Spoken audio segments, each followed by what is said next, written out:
Welcome everyone. My name is Chaz Viron. I'm AstroLabs Community Manager. AstroLabs is a digital capability building company. We are growing the digital ecosystem in the region through our specialized training programs and soft landing solutions for global tech ventures. If you wish to learn more about us after this session, visit our website, astrolabs.com, or connect with me via email at chaz@astrolabs.com. I'll put this email at our chat box. Today in this meetup, we will hear expert insights into marketing strategies that can be utilized to ensure that your company can not only weather the storm, but thrive in a post-COVID-19 world. I will be joined today by 4 industry experts, all part of our community. I will be asking our speakers to briefly introduce themselves to our audience. Again, please keep your introductions under 2 minutes. Let's start with you, Aise. Sure. Hi, everyone. It's great to be here. My name is Ayşe Nur Güven. I'm actually right now in Turkey, but I'm hoping to travel soon to Dubai. I'm the co-founder and CEO of Daphne Consulting. And before Daphne, I had experience on online travel and online retail in New York and in Istanbul for a total of 7 years. And I held various roles in marketing, business development, growth, and sales. I provide mentorship, and I'm a professional coach. With Daphne Consulting, we serve on data-driven management and marketing strategies, and that's for mostly digital companies or for the companies who are trying to digitalize. We provide tailor-made strategic services in order to increase companies' performance and efficiency. This is since 2012, and with the locations in Dubai and Istanbul, we have been a part of around 200 global projects. That's about me, actually. I'll be happy to have many questions and will be happy to share my email address and provide even mentorship, as I'm already a mentor in AstroLabs. Thank you. Thank you very much, Aisha. How about you, Naren? Naren, your speaker. Okay, thank you. Yeah. Hello, everyone. Welcome to this wonderful session. And my name is Naren Vish. I've been in industry for close to 14 years. I happen to work with agencies, brands, and I have managed to work in 3 different countries, UK, India, and Middle East now. And yeah, I've been on branding and advertising both sides of the table. So I kind of understand the ecosystem and the universe of both sides of requirements and how the stuff flows in. And yeah, I've successfully scaled up business from say a 300 million to 1.3 billion dollars in the region. And yeah, I am a chief strategy officer for the Marketing Monk. So the name of the agency that currently operates from UAE is called the Marketing Monk. So you guys can reach out to us. You guys can reach out to me for any questions with regards to marketing, digital marketing, advertising, consulting, advising. Feel free to reach out to us. Thank you. Thank you very much. I'm excited to learn more from you and your years of experience. Gongsha, would you take the next introduction? Hi, I'm Goncha Bengabir. I'm the founder and managing director of Volo. Volo specializes in identifying, acquiring and retaining profitable customers for brands. I've had the privilege of working for some top global brands like Argos, Debenhams, The Hut Group, Ticketmaster, and I've helped them generate incremental revenue by launching customer loyalty programs. My company offers loyalty solutions. So whether you're looking for a loyalty solution to be created or optimized is something we can look at. Mobile wallet marketing. So opening up a brand new communication channel to customers on their mobiles. Data insights and ROI tracking, content strategy and content creation and cashback and rewards. I've worked in digital for 20 years and I've worked at various startups in marketing product roles for client side, for agencies. So hopefully I can contribute to this dialogue and bring some fresh perspectives to you. Thank you very much, Kangsha. last but not the least, Klaus.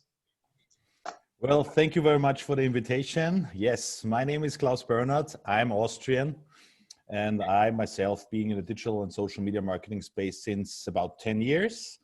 I came to Dubai in 2016, and since then I'm CEO of SGG Global. It's a digital marketing company.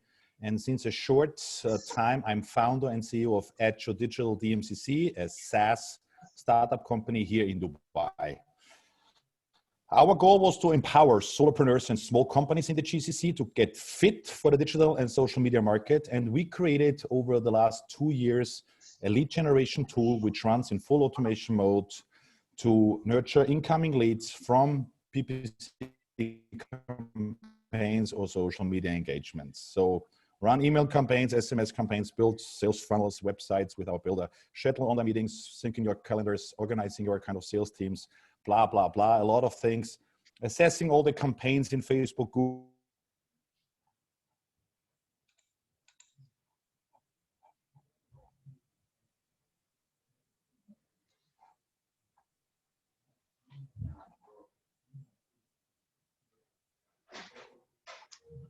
Hello, is everyone's connection on?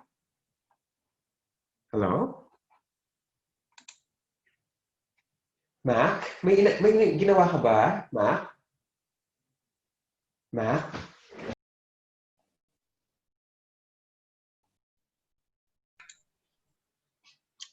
Hello, hello everyone. Is your connection up? Yes. Sorry for a slight technical difficulty there. Sorry, Gloss. Sorry to cut your introduction. I'll give you 1 minute again to continue your introduction. Oh, okay. Where did I break up? Sorry. I don't know where I break up, but anyway, so I don't know yet. Well, the tool itself, we empower the small and mid-cap companies here in the GCC region to reach their full potential in the digital and social media space by generating all the kind of email and marketing campaigns with our tool, building sales funnels, websites within our builder, scheduling the appointments regarding the sales teams, controlling the sales teams, running surveys, and assessing all the PPC ads from Google, Facebook within the tool. So it's simple to use, accessible from any device, and I think it's a must-have for the small and mid-cap companies or even the solopreneurs during this pandemic time to streamline their kind of business. And for me, myself, in the social medias, you will find me under SuccessMate. SuccessMate is a marketing, lifestyle, business community. I founded a year ago in the social medias. So up here at CB Chouette, you will see the channel name. You will find me in LinkedIn, WhatsApp, LinkedIn, Instagram, Facebook, TikTok, Twitter, wherever you want. And yeah, I'm happy to be here. Happy to answer your questions today and see you back then. Thank you very much, Klaus. To all our attendees, feel free to drop your questions to our speakers later. I'll be reading them on intervals. To start our discussion, again, we know that the COVID-19 pandemic has posed significant challenges to all walks of life. Strategies, processes, and engagement tactics have all had to be altered as a result. So I guess my first question to our speakers, what do you see as the main impact of COVID from a marketing and an audience perspective? Anyone from the speakers can start. Who would like to start first? Yeah, I don't mind starting. Okay. I think it's interesting. At the beginning of the year, we all had our marketing strategies and our targets that we thought we were going to crack on with, and then COVID came and it literally turned it on its head. And what I found interesting during this COVID period is to see whether it's a startup or whether it's an established brand, how quickly they've adapted to the change. So, for example, established brands, maybe it was in their plan to have a digital transformation at the end of the year or next year. They've already done it. You know, if you're a startup, it's not just looking at your marketing strategy and adapting that, but it's potentially changing your core proposition too, to adapt to this new environment. So I've seen some really nice examples of startups that have changed their proposition, like an online delivery platform that launched a subscription, and now every time a customer orders food, they get 50% discount, which I thought was a very nice adaptation of their business model. Looking at established brands like Dubai Mall, they partnered with Noon and created a virtual Dubai Mall experience for people that don't want to leave their homes.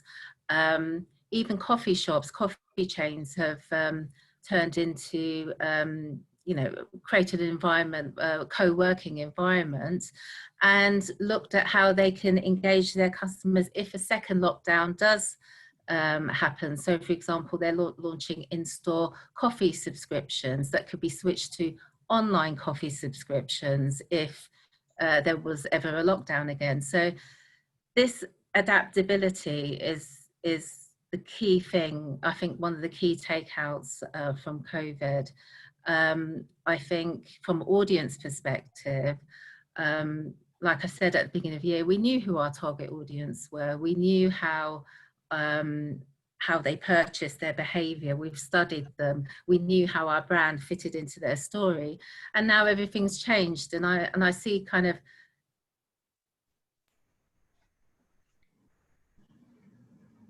Sorry, Gongsha?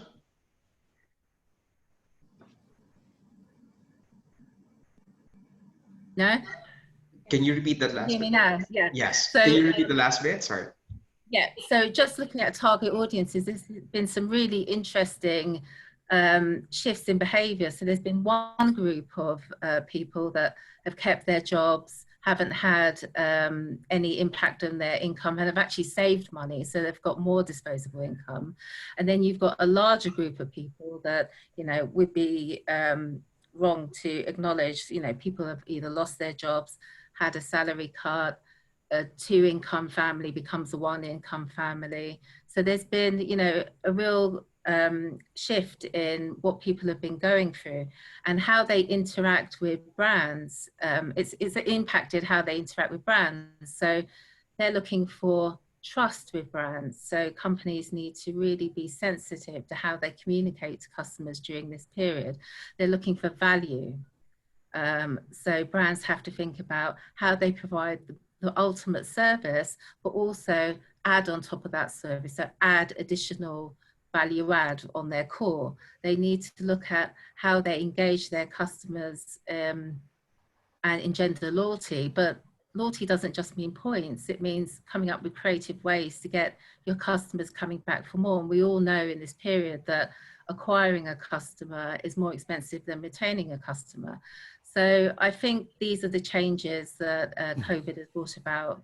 And especially from one interesting observation, and a brand I was speaking to just yesterday has noticed that they've seen a shift in their demographic.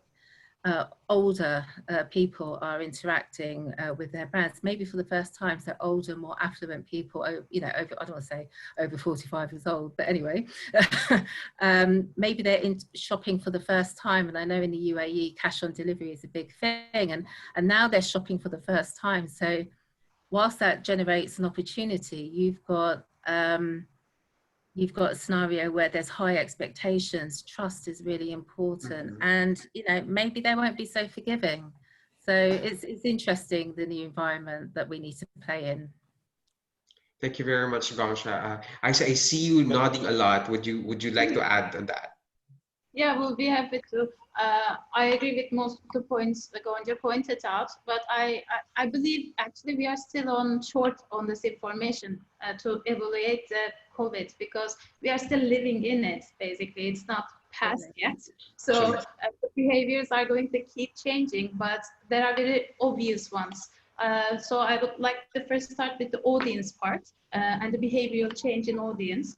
If you were to imagine Maslow's hierarchy of needs, actually, all of a sudden, the whole humanity, all of us, went back to the physiological needs and the safety needs. So the below, the bottom of the needs schedule. So once food, water, diapers, and toilet paper, for some reason, is obtained, we need to feel secure, safe, and assured, mainly in our homes.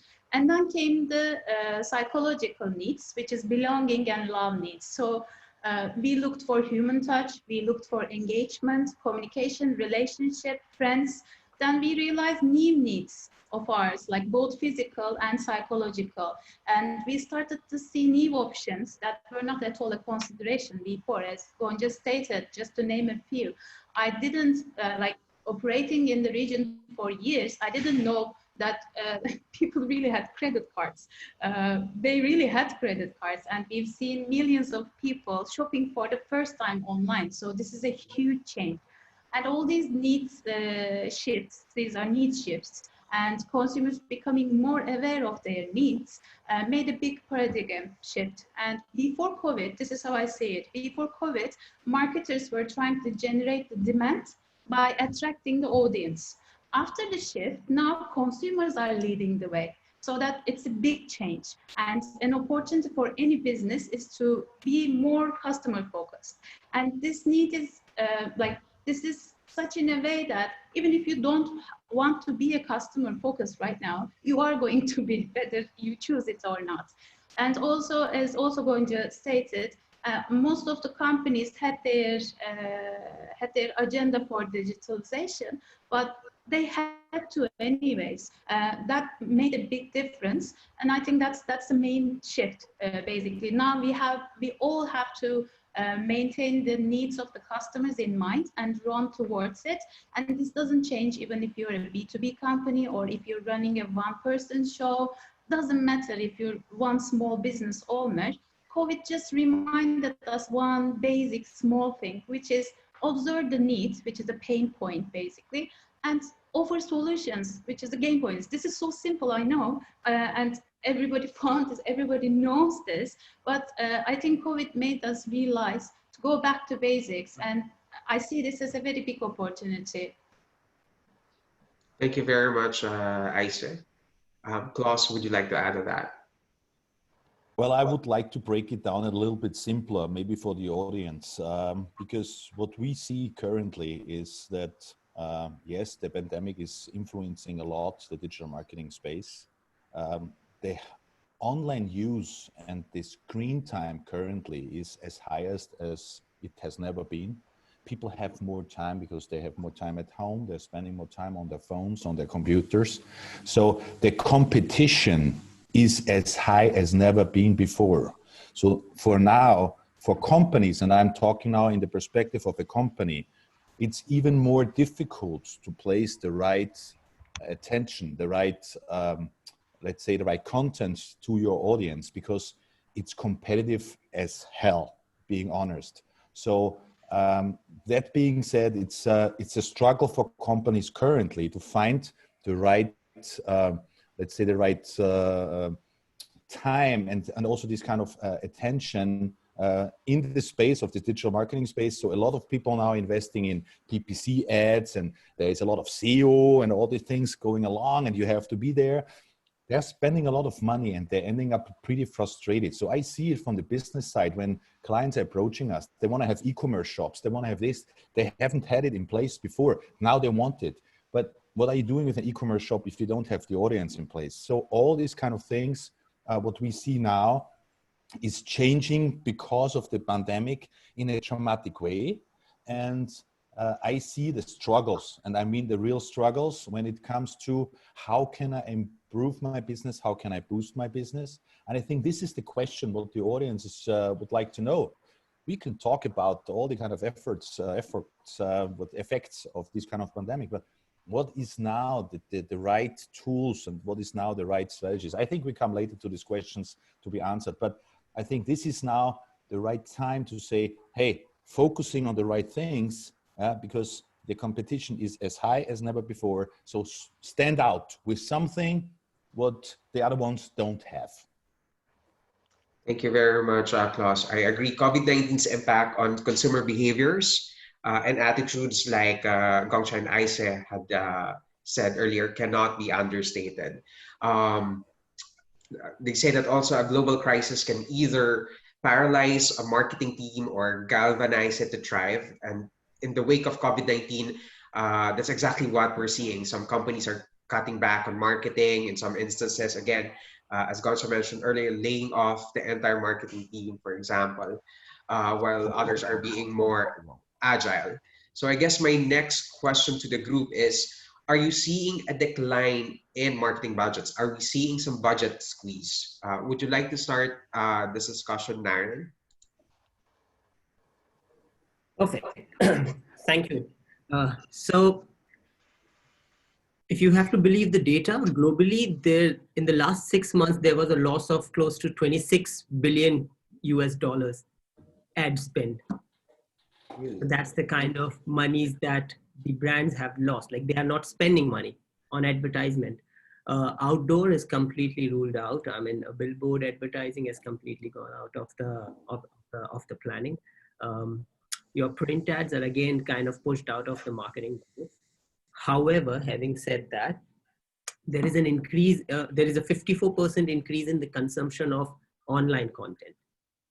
There is a 71% increase in the audience who's willing to pay for online content.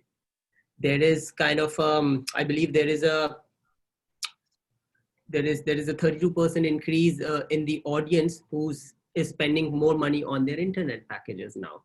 So if one part of the universe has shut down, there is a mammoth amount of space which is open up for everyone. And I believe brand, whichever size it is, depending on the objectives, or depending on the marketing teams, or depending on their budgets, they definitely have a huge space to play on. And I think the entire COVID has forced all of us, personally, professionally, to re-engineer our life. And I think it's time that, you know, that we all are going to experience this paradigm shift. It was always there, but I think it's a force that's like forcing all of us to step in and, you know, get into the other part of the world, which we call as techvertising.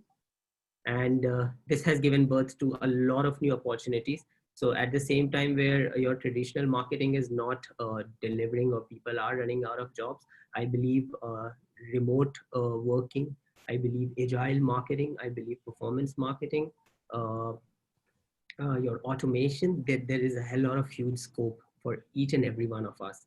And for smaller brands, there are smaller budget marketing that can be done.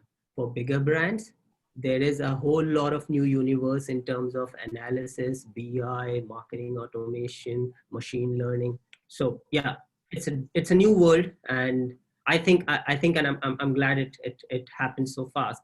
But this change is going to be there forever, and the world will change faster than any one of us has ever expected. Thanks, Aaron. Would you echo the same thoughts and sentiments, Aise? How are things, or how is spending different, let's say, from Dubai, let's say in Turkey, for example? Actually, I don't think, in terms of what Noreen has pointed out, I don't think in Turkey there is a difference, to be honest.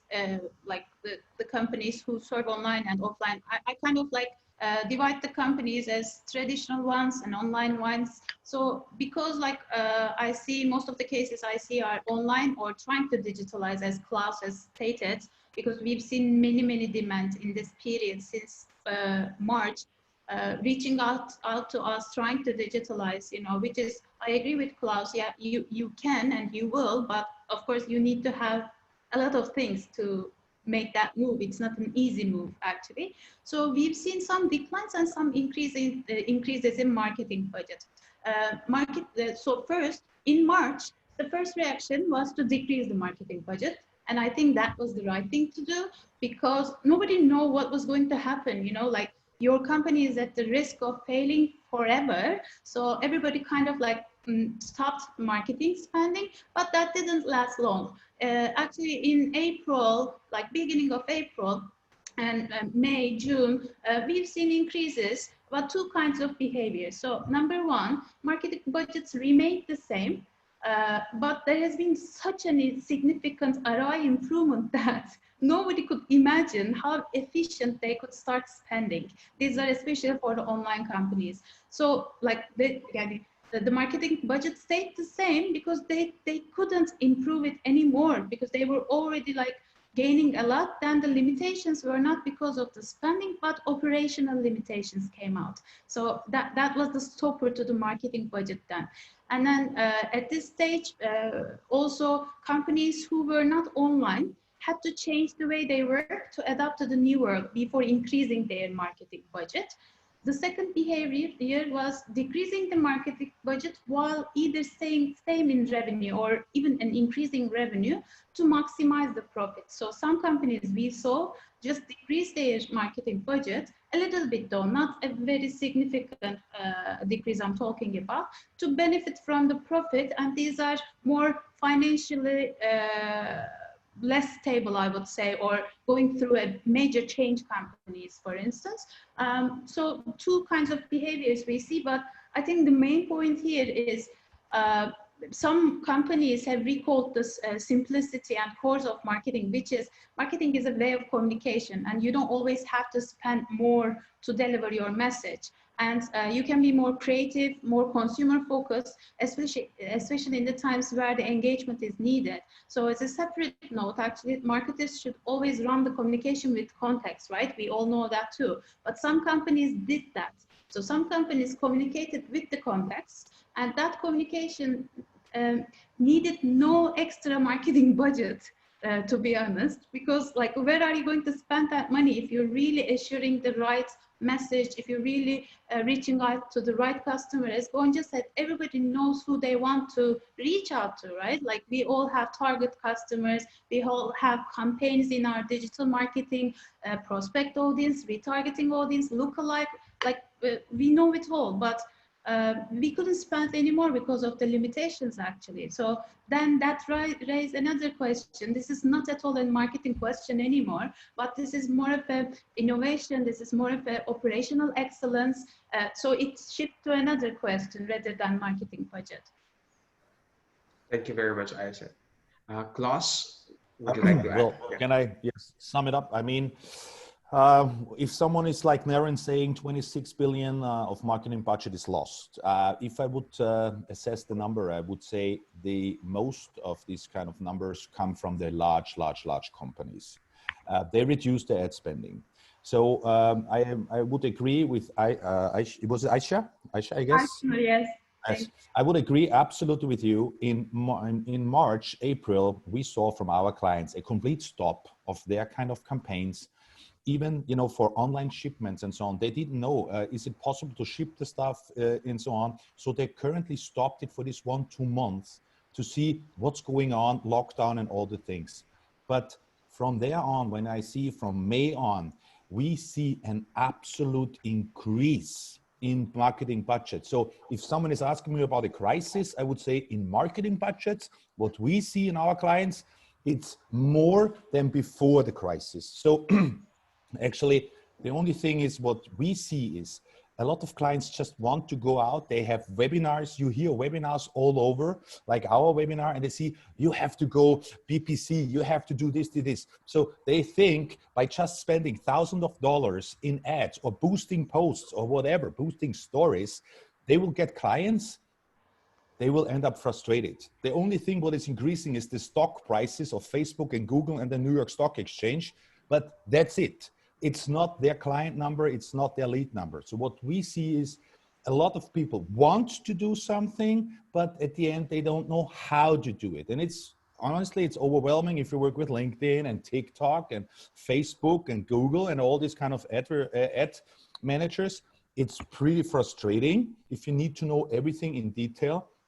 So we see an absolute increase in the marketing budgets. We see that the clients definitely want to do more. They need to have more support right now than ever before because it's a lot of small companies. They never had any kind of PPC running. They do it for the first time and say, is it the right thing? Is it the right time? Well, they're providing a picture. Picture is good. You're doing a split test or something? Split test? What is a split test? So basically, the basic things, what we as marketers know since years, they now have been experienced by these small companies and so on. And this will be a tough time for them because they will tell us in a couple of months, it's not working. I'm spending thousands of dollars in this and it's not working. Well, that's now from the professional perspective, the thing we should help. We should giving help by giving free content out to our audience and just try to educate them as best as possible. And yeah, even for us as a business, of course, when they are booking some kind of business things. But what I see is giving out free content through webinars and through, you know, your own ebooks and whatever is helping your audience and helping businesses to grow and not making most of the mistakes we made 7, 8, 9 years ago. So I think this concludes this kind of, is it a decline or not? For me, it's an absolute boost. I see it as an absolute boost and a big opportunity for every kind of company. But again, the right target, the right content. More, I can't stress out, right audience, right content, then you will get more leads and more sales at the end of the day. Thank you so much. Thank you so much, Klaus. It was really insightful. Gongcha, we still have a few minutes left. Would you like to add before we move to the next Just question? from my perspective, I think when COVID started, some brands, you know, I don't know if it was panic mode or whatever we want to call it, but they stopped their activity. So I had a client in the UK who experienced significant organic growth during COVID. They're a company that sells greeting cards online. And that they saw a massive boom in their business, just naturally, organically. People wanted to stay in touch because, you know, they couldn't go and physically meet their friends and family. So the online card industry saw a huge boom. They stopped all them because of that. They stopped all their marketing activity. The MD thought, well, I'm just, no, I don't need to pay for extra traffic. I'm getting it organically. And that actually, in hindsight, now we're in September, was a big mistake for them, because whilst they initially saw the, you know, the benefit of, I don't need to do my PPC, I'm not even going to email my customers, I'm not going to do my social media channels. Whilst that seemed like a typical MD, like logical approach, because he was getting free traffic, now, when we look at results year on year, September to September, he's actually experienced a decline. So I would say to brands, continue marketing, but you have to have the knowledge and do it intelligently. Don't do marketing, don't do PPC, don't do any marketing, any lead generation marketing, if you're not sending them to an optimized landing page that converts. If you're not sending them to a website that's optimized, an optimized lead generation website, I think you're better off not doing it, you know, because like Klaus said, you're going to go, oh, I tried a PPC, that was really expensive and it doesn't work. Also, as the bigger brands are spending less, there's actually more competition. And I think online advertising is becoming more expensive. So because of that, you need to have the skills and the knowledge to be able to convert. And that's what I've seen a lot of examples of brands spending a lot of money and they're going to a page that they haven't really thought about. And that's something that needs to be corrected if you're going to continue spending money. Yes. Agree. 100% agree. 100% agree. Thank you very much, Gongcha. Let's proceed to our next question. And Aaron, maybe you can start this. What are successful strategies companies can adopt? And like Isa said, not post-COVID, but again, in the midst of COVID-19. So I believe in the last few months, one of the things that we all noticed is, as I think Klaus mentioned also, that, you know, everyone is getting activated on internet, especially on social media and on search engine. And there is a lot of content that's floating in. However, the major difference, or I think the major game changer for everyone would be what I noticed, or what we notice, is people are saying what they are selling or what they want to give. People are not saying or not selling that what you have in it for you. So I believe as content, if something of that sort, I believe there are a few companies or brands who are doing that this is what it is for you. It's not what we want to sell, it's what you will get out of this. So that number one step, which we've realized and noticed, is working with a few brands that we work with.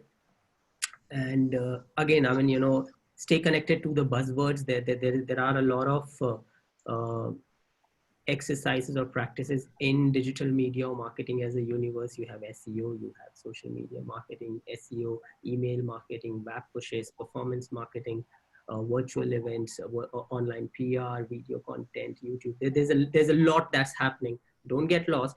Pick up a pen and a paper or an Excel sheet, make your game plan for 3 months or 6 months, put down the things, put down your budget, be honest to yourself. If you are a small business, don't run behind fancy words or, things that really looks exciting on internet, because things kind of gets misleading a lot of times. So yeah, make an Excel sheet, make your plan, keep it very simple. Um, Devise a strategy which looks simple, and where you are helping the community or helping the people by whatever your business is. We work with e-commerce, we work with automobiles, and both of them are like two different kind of entities. And in terms of strategy or a tactic that we really felt is working is our set of things. One is having a content calendar, keep your content calendar updated, fresh, and something that's giving out something to the community instead of just selling and putting out offers and stuff.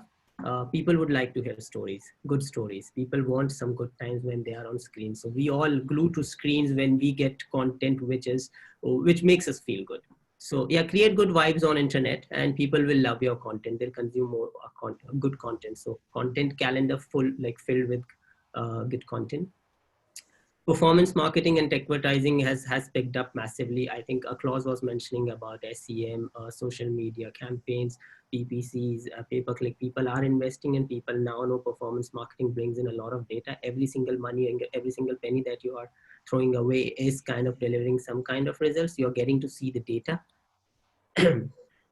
Marketing automation is important. Be in a small firm, so you guys can kind of get on with one or the other. There are so many tools available, and there are so many discounts, and that you can avail in the market. You have free chatbots, auto reminder tools. You can kind of automate your entire pre-sales if you are a small business by using one of these tools that's available. Lead magnets is a giveaway, and we would want to I leave my email on the chat, and we guys would like to give away a lead magnet templates to everyone who's attending this session. And Thank you, Darren. lead magnets is something that's amazing. I mean, you can create lead magnet funnels, tofu, mofu, bofu. There's a lot that we can speak on, but I think other speakers are waiting. So that's all from me. So yeah, these are a few things: content calendar, performance marketing, automation, and lead magnets. Stick to them. Thank you. Thank you, Darren, for those strategies. How about you, Aise? We want to hear some of your survival tips for our startups there. Sure. Normally, I'm mostly talking from a broader perspective, but let me tell this, like I started my career as a digital marketing specialist back in 2015, and I was running PPC ads for travel companies. And I learned the hardest way that a very important lesson I would like to share with everybody in here. Like, travel is very, it's right now really hard to travel, but travel is really hard industry because it's very competitive. And right now online is becoming very competitive as there's a big demand increasing. So what happened is, although I was running everything perfectly, I'm a data person, I'm really high on digital marketing, PPC, Google Ads, Facebook, everything, SEO, Facebook, I said Facebook already anyways. So all of these channels, I was doing everything right. But there was a problem with the conversion rate, but because the product was not stable because of online availability. So it was keep changing according to dates and everything. So I agree with Gonja's point a lot. And the reason I do not focus much on the details of marketing is because I think when you're trying to go online for the first time or trying to improve online, there's a big part you're missing. Not you, but like everybody is missing. This is what I see from our clients too, actually. This is a new world, but this is some things do not change in this world. What does not change in this world is the product itself or the service you're providing itself. So if you already have a good product, that meets the expectations of the customer, then marketing becomes really easy because there are many experts. Like everybody in this call is an expert from their own area, but like this is not a rocket science. We are not like sending a ship to Mars, basically.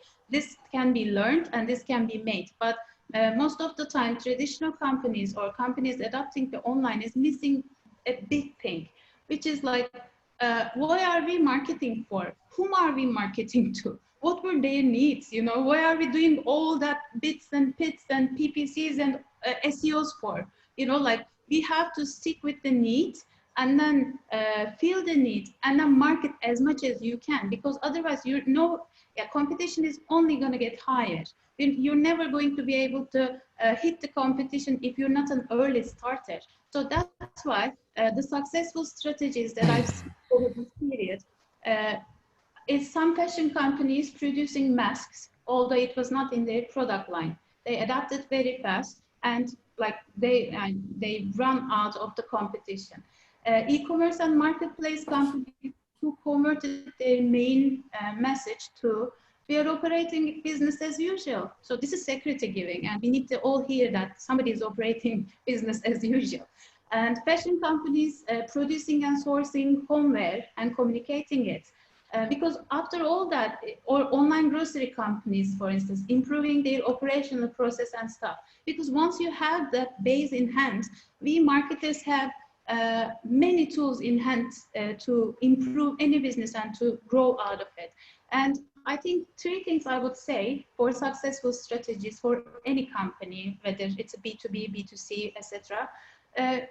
Post-COVID and during COVID, you need to have startup mindset and you need to act like a startup, whether act like urgency and identify and prioritize the revenue opportunities. This is number one. Number two is focusing more on consumer needs and engagement and changing the conversation according to the need, super crucial. Number three is digital adaptation. You can never be 100% digital in this ever-changing digital world. This is so fast changing. Nobody can claim they are 100% digital. We are not, like, obviously, we are all humans.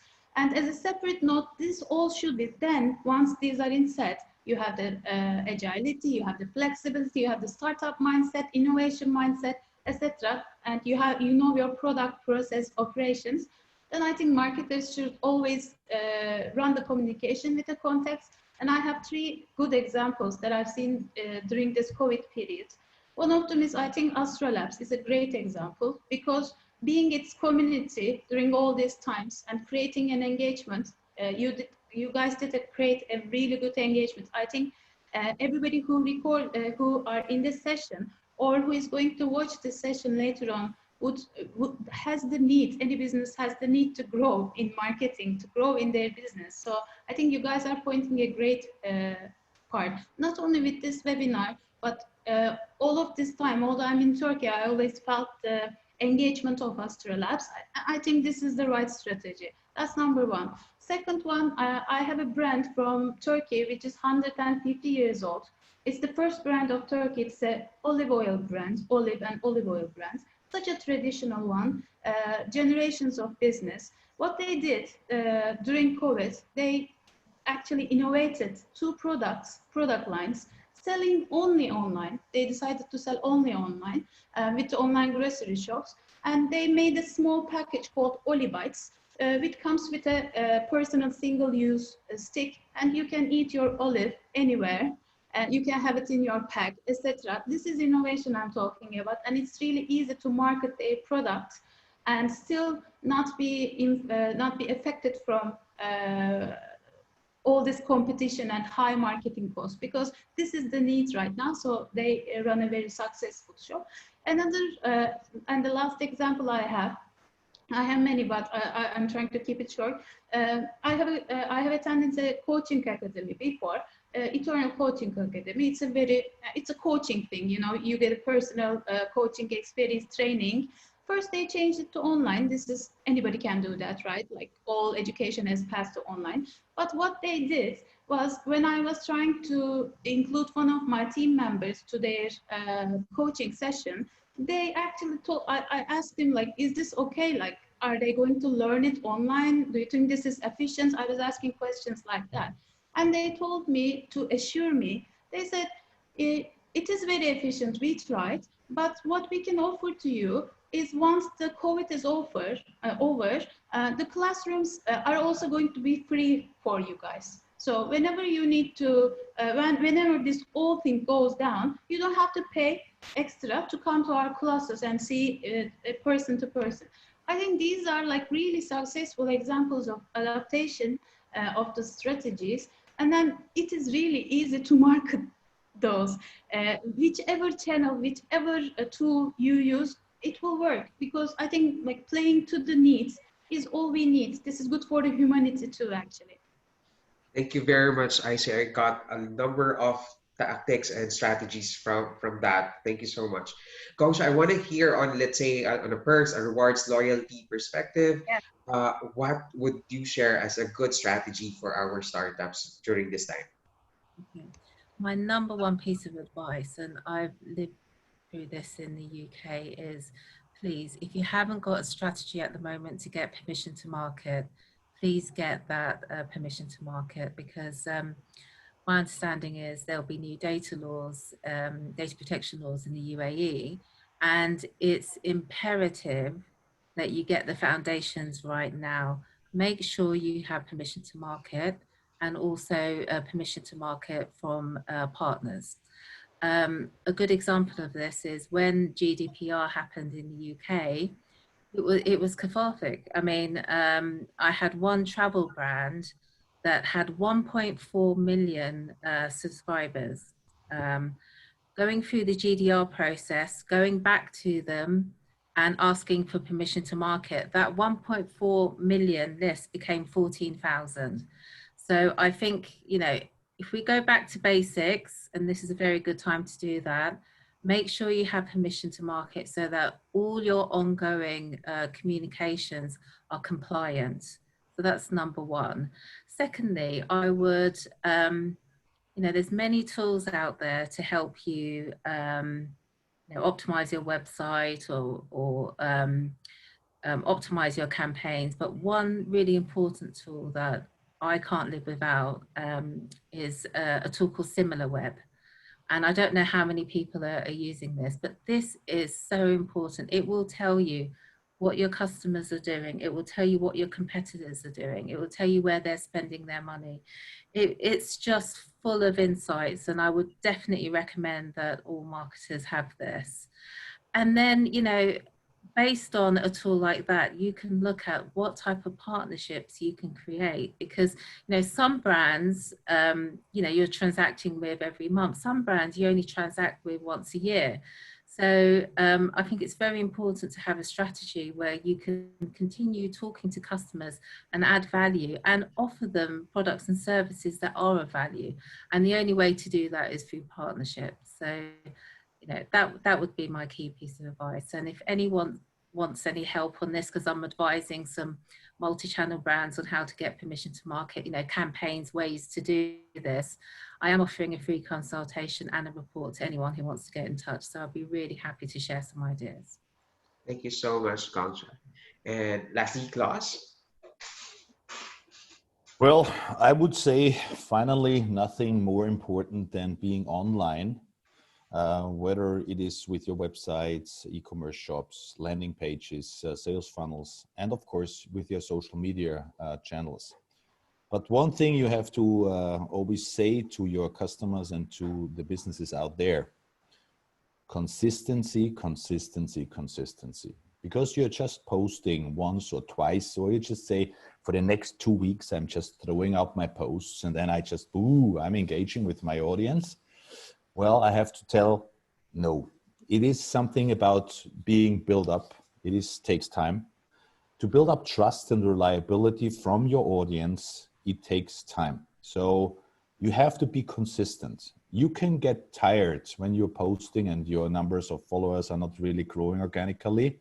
It's tough currently in Facebook or Instagram. We know TikTok is a little bit different currently for the algorithm, but it's all about being there and putting out good content. And I'm not saying about some posting pictures of, you know, the house, the tree, the garden, whatever. I mean about really content, what the audience can engage with and the audience have a benefit from. So what we are, for example, doing, we are giving out free masterclasses. We're not giving out the webinar. No, we are giving out the free masterclass. Why do we do it? Because we can. Yeah, there may be others, they say, hey, others are asking for 1,000, 2,000, 5,000, 10,000 dirham for a masterclass. We give it out for free. Guess what? We don't even sell anything in these masterclasses. No, it's something you can do if you want to engage with your audience, you want to give back something, and you want to level them to the next level. So what I'm saying is, when it comes to strategies, there are really good webinars out there. You can get a lot of knowledge of the digital market, social media market, and take advantage of these offers. And again, we are giving out the full content. It's about, oh, you're giving away free secrets and about your business and all the things. Well, I can give you an hour of all the secrets, what we do in PPC and whatever, but guess what? 95% will still fail. Why? Because again, the consistency, again, the experience and all the things, you can have some of this information, but to combine everything, like we said, and all my predecessors said before, you know, PPC marketing is the rise and all the partnerships and everything. So there's a lot which can be done now in this kind of pandemic and even after the pandemic. So just to be said, focus on your own social medias. It's free. It takes you time, but it's free. Get good content together. Like Naren said, have your kind of content calendar for a month, what you want to post out. Look about your product. And one last thing at the end is, we always hear this kind of discounts, make it discounted, make it cheaper. You know, there's a lot of products out there, make it cheaper. Well, I would say exactly the opposite. Make it more valuable. Make your product, what you sell, more valuable to your audience, to your client, to your leads. So if they have the chance to get a website done by a digital company for, I don't know, 5,000 dirham, and you offer it for 10, they would say, ha, 5,000, it's a cheap buy. But guess what? If you buy it in our company, for example, you get a lead team on top, you get additional functions on top. So there's a lot of value on top. And when you think about it, you say the package is a 20,000 dirham package, but you get it for 10. Well, that's a good offer, because at the end of the day, you grow. So all the businesses out there, they think, how can I put down the price and at least I can sell something? They just ruin their kind of profit margin, and they don't really make business. It's just a revenue turnover, but that's not business. So whatever they lose marketing budget again. So think about what you can put on your product as a strategy to get more value to your leads, to your customers. And the price at the end is not that kind of decision model. So when the customer and the client trusts you, and you have this reliability because of your social media, because of your kind of branding, you will sell it. So this is my advice out there. Build up your kind of brand in the social medias. Be consistent. Get mature in PPC marketing. And yeah, there are companies, and as my speakers are, everyone is helping you for PPC marketing and so on. We do the same thing, but only within our tool, so we don't do it externally. So reach out to them. So what I'm saying is, get these kind of advantages from all these people. They are professional, and use it later for your own. And just, you know, that's now for the moment in these pandemics. Get tough, push yourself to the limit, and be consistent all time. This is what I can give you as an advice. Thank you so much, everyone. We have a few minutes left before the end of the session. I'd like to open the floor to our attendees. Feel free to ask questions to our panelists. Feel free to also use the chat if you feel shy in unmuting yourself. We have a few minutes to entertain some questions from the floor.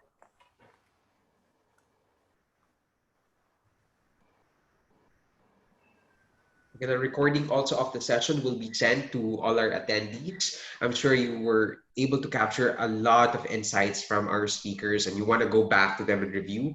We will be sending the recording tomorrow, so you can review them. Our speakers have also shared their email addresses so that you can reach out to them personally.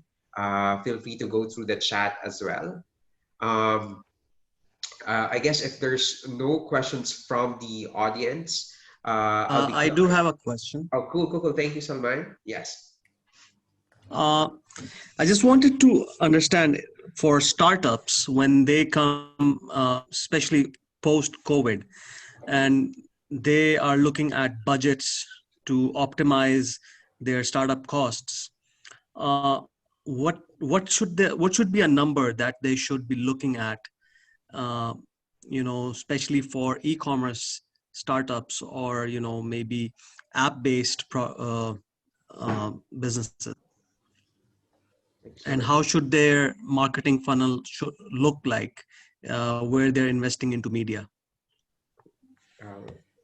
I say, would you like to take the first bit? Yeah, I can, but to such questions, I never give numbers because, especially in e-commerce and in digital businesses, the world is super interchangeable. Like there is no way to point out even a bracket because the numbers will be affected according to the stage of the company, whom works in there. Like for me, this is such a complex question that I cannot answer. It's not I cannot, but I don't think the answer is going to be right, and I don't want to mislead anyone. But maybe you can ask the question from another point of view, and maybe then I will be happy to contribute. Salman, maybe can you?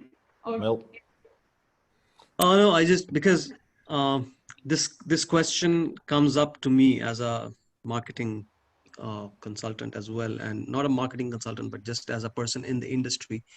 And I do get this that what you're saying. It's difficult to tell, but my question was like because startups they really when they're doing their financing and they're looking at their budget, so it's very difficult where to go. Which should they go to PPC? Should they go to where should they go? So that was why I was asking, like being in the UAE and the GCC, which is a more effective channel for them. That was, I think. Klaus, I That think, was my wants to question. take the floor. Okay. well, Salman, first of all, startup is startup, small cap is small cap. It's always about the product itself. When you ask about the channel, you have to ask about the audience. Is it a more service-oriented thing? Maybe it's then a LinkedIn base. Is it more a lifestyle-based things? Is it Facebook or Instagram? And if it's for the younger generation, you go over to TikTok. So it depends on the product. The budget, I always have to say, the budget depends on the enterprise itself. So they will have a budget calendar itself, what they want to spend over a full year.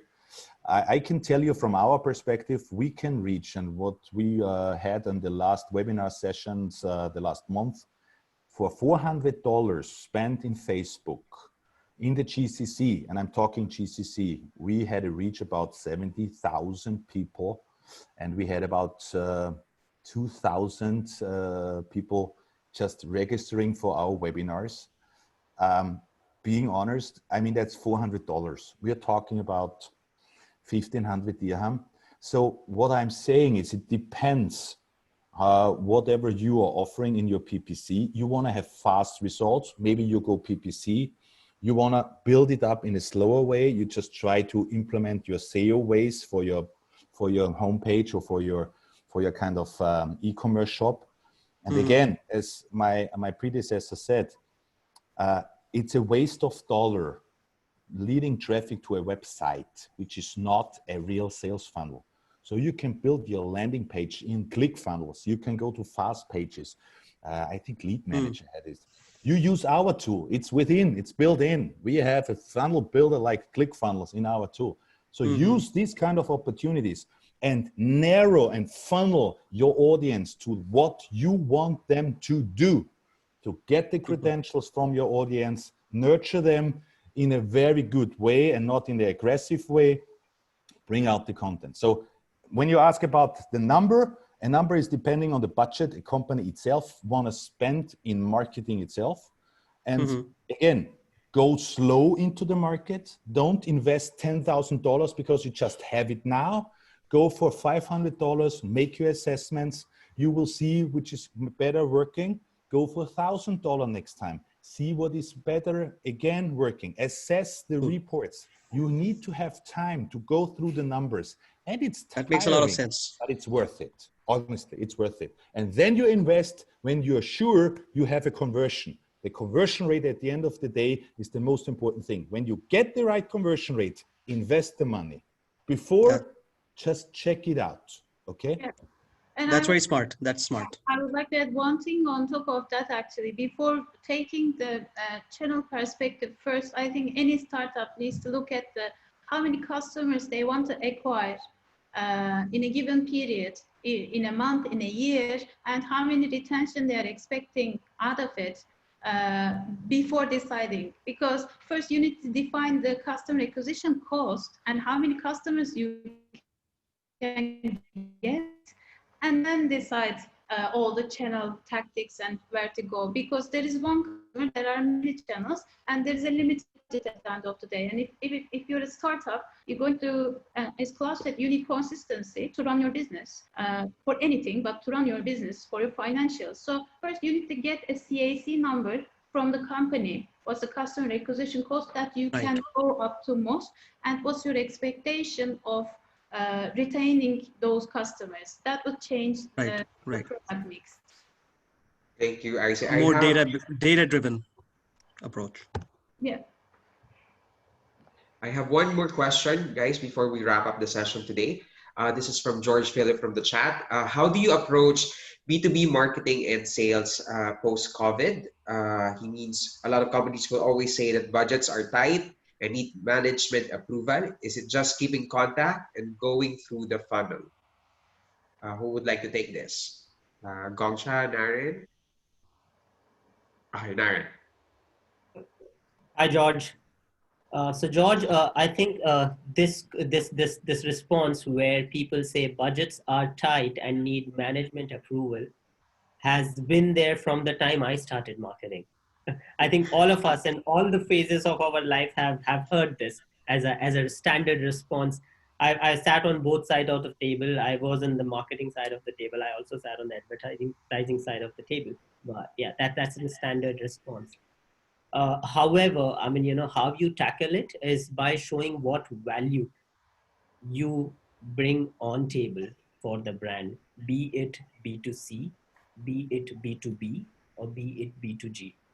The value that your advice, your consultation, your strategy, or your plan is bringing on table and is supported well with data cannot be declined or cannot be rejected by any management, any company. People recruit marketing teams to increase the sales or to bring numbers in the company. They do not recruit a team to say no to every agency, advisor, and consultant. So if you bring in a plan which is backed well by data, and then you're bringing a promise of bringing business and revenue and numbers, then there will be always a yes. And I'll just give you an example. We are currently doing an event for Toshiba, which is happening alongside. So you guys must have noticed me looking at the screen, because we are doing a live webinar for Toshiba, and it's for entire Middle East and North African region. And it's a B2B event which is being controlled, and which there are companies and bigger groups who are participating in with Toshiba here. And when we started this entire exercise like a month ago, we had the same response from them, and they are like, why a virtual event? But then, of course, I mean, we did put together a plan, and then, yes, the way you convince them and the way you bring value for them is where they see a value and where they will invest. So for any of us, yeah, show the value and people will say yes. Thank you very much, Aaron. Very wise. Gongsha, would you like to add or Pleasure. Yeah, I'm not a B2B marketing expert, but I would suggest, I mean, for my own business as well, I looked at how to generate leads, and I know buying lists is actually quite complicated in the UAE and maybe not that useful. So I would say have a really good LinkedIn strategy, and really use that channel very well, because all the people you want to target live there, and there's some great tools for targeting those prospects. So like Naren said, add value with content and you will find the right customers. So that's just my addition to that. Thank you very much, Coach. I guess to close the event, I would say as a closing statement, while it's important to recognize the uncertainties and fears surrounding COVID-19, don't let this crisis paralyze you. Enabling your team to really understand your customers and act based on timely insights is key to navigating your way through this crisis, both for you, your marketing team, and your company. I would like to take this opportunity to thank Aisenur, Klaus, Gongcha, and Narin for your time today. It was a very, very insightful, interactive discussion. We had learned so much from your years of experience in this industry. We hope to see you guys again on our next event. And again, thank you very much. Thank you also for everyone who have attended. We are planning more of these panel roundtables and informative sessions in the coming months. So stay tuned in our calendar, available in our meetup page, also in our Facebook and our AstroLabs events page. Thank you so much and have a great week ahead. You Thank too. you very much. Stay Thank you. safe. Bye-bye. All the best. Push yourself to the limit. Thank you. Thank you, Lars. Bye-bye. Bye-bye.